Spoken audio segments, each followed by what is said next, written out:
লগতে উল্লেখ কৰিব বিচাৰিম আৰু যেনেকুৱা অংকুচিতা বড়োৰ বক্সাৰত এতিয়া গোটেই ৱৰ্ল্ড ৰেকৰ্ড এটা বিশ্ববিখ্যাত হৈ উঠিছিলে, ঠিক তেনেকুৱা আমাৰ লাভলীনা, তাৰপিছতে আমাৰ হিমা দাস, তেওঁলোকে আজি ইয়াৰ যোগেদি তেওঁলোকে আৰু উচ্চপদস্থ আৰক্ষী বিভাগত পাইছে, লগতে বহুত চৰকাৰৰ পৰা টকাও আৰ্থিক অনুদান বহুত পাইছে। এতিয়া ঠিক তেনেকুৱা নিশ্চয় ইচ্ছা আছে তেনেকুৱা? মোৰ তেনেকুৱা একো নাই বাৰু, যদি চৰকাৰে মানে মই যদি চৰকাৰে মোৰ কাৰণে ইমানখিনি যে সুবিধা দিছে খেলিব যাবৰ কাৰণে চৰকাৰে, অসম আৰক্ষী গৃহ বিভাগে বহুতখিনি দিছে, বহুতখিনি কৰিছে, কিন্তু মই ভবা নাছিলোঁ মই চাকৰিটো পোৱাৰ পাছত যে মই খেলিব পাৰিম, বা মই ভাবিছিলোঁ যে চাকৰিটো পোৱাৰ পাছত সকলো শেষ হৈ যাব নেকি, মানে যিহেতু মই খেলৰ বিভাগত আছোঁ।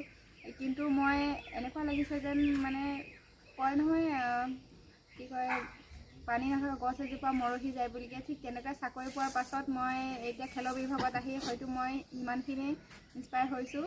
আৰু যে মই এটাই মানে গৃহ বিভাগক মানে ধন্যবাদ জনাইছোঁ যে মোক ইমানখিনি সুবিধা দিয়াৰ কাৰণে।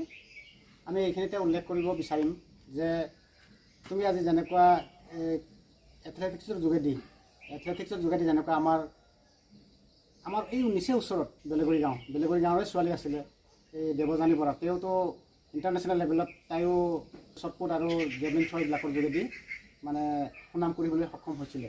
ঠিক তেনেকুৱা আমাৰ পাৰুখোৱাটো বেছিদিন হোৱা নাই, পাৰুখোৱাৰ গাৰো ছোৱালী NCCৰ যোগেদি গৈ প্ৰধানমন্ত্ৰীৰ মানে কি বুলি ক'ব, তাত কাৰ্যালয় তাত মানে অংশগ্ৰহণ কৰিবলৈ সক্ষম হৈছে গাৰ্ড হিচাপে।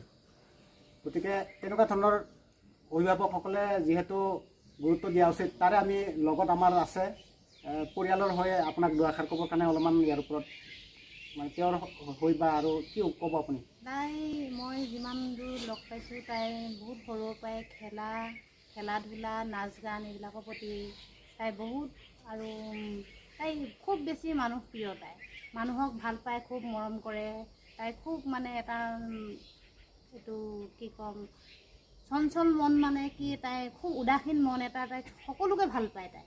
তাই এনেকুৱা ধৰণৰ নহয়, তাই যাকে পায় যাকে সহায় কৰিবলৈ খুব বিচাৰে, যিকোনো নিজৰ নহ'লেও কাৰোবাক মানে সহায় কৰাটো তাই খুব বেছি কিবা কৰে।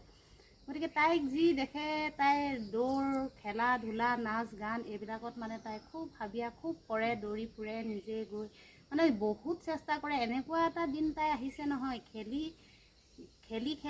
তাই চাকৰিৰ কাৰণে এতিয়া দৌৰিবলৈ, তাইৰ দেউতাক ঢুকাইছে, দেউতাক ঢুকুৱা 3 দিন নে 2 দিনৰ পিছতে তাই ইণ্টাৰভিউ দিব গৈছে, পুলিচৰ ইণ্টাৰভিউ দিব গৈছে, ডিফুত গৈছে। কিন্তু তাই অত্যন্ত পেটৰ প্ৰব্লেম আছিলে, হ'লেও তাই গৈ তাত ডিফুত গৈ পিনি তাই যেতিয়া ইণ্টাৰভিউ দিব গৈছে, তেতিয়া তাত কৈছে, তাই ইণ্টাৰভিউ চেণ্টাৰতে তেওঁ আৰক্ষী বিষয়াই কৈছে যে মই যাবগৈ লাগিব, এনেকৈ কৈছে। তাই কৈছে কিয়, তুমিতো এতিয়া খেলি কিবা হেৰি হৈছা, কিয় এতিয়া তুমি যাবগৈ লাগে? নাই, মইতো ঘৰৰ পৰা পলাই আহিছিলোঁ। তুমি কিয় পলাইছা? নহয়, মোক দৌৰিব মানে চাকৰি কৰিবলৈ মোৰ দেহাটো অসুস্থ কাৰণে মোক দিয়া নাই ঘৰত, গতিকে মই পলাইহে আহিছোঁ। কিন্তু তাৰ সেইটো পোৱা পিছতো, দৌৰত পাছ কৰাৰ পিছতো তাই ৰিটেন থকা 2 দিনৰ নে 3 দিনৰ আগত তাই বকলীয়াতে তাই আছিলে, তাতে তাই স্কুল এখনত ইংলিছ মিডিয়াম এখনত টিচিং কৰি আছিলে। তাৰপৰা তাই ৰিটেন পৰীক্ষা দিবলৈ যাওঁতে তাই এক্সিডেণ্ট হৈছে। আমি হাৰাহাটত আছোঁ, ইয়াৰ পৰা মাক দেউতাক আমি এনেকৈ গোটেইখিনিয়ে গৈছোঁ তালৈ। তাই এক্সিডেণ্ট হৈছে, তাৰমানে তাই চাকৰি কৰিবলৈ তাই জীৱনটোক ইমান ষ্ট্ৰাগল কৰিছে নহয়, ইমান কষ্ট কৰিছে নহয়। চাইকেল লৈ তাই দৌৰিবলৈ যায়, হিৰো চাইকেল লৈ তাই দৌৰিবলৈ, তাৰমানে বহুত কষ্ট কৰিছে তাই ইয়াত বকলীয়াত দৌৰিছে, আৰু ঘৰত থাকোঁতে আমাৰ চামগুৰি চাৰিআলি ফিল্ডতো দৌৰিবলৈ গৈছে। তাই চাইকেল লৈ যায়, অকলে যায়। ছোৱালীজনী যিহেতু কাৰ্বি আংলং গোটেই অসম গোটেই ভাৰতক নেতৃত্ব দিয়া নিচিনা, যিহেতু 7খন দেশৰ লগত প্ৰতিযোগিতাত অংশগ্ৰহণ কৰিছিলে, এতিয়া সুনাম অৰ্জন কৰিবলৈ সক্ষম হৈছে। মাতৃ হিচাপে আপোনাৰ অনুভৱটো কেনেকুৱা, কি ক'ব? ভাল লাগিছে, আৰু আকৌ আগবাঢ়ি যাওক, এনেকৈ আমি আছোঁ লগত।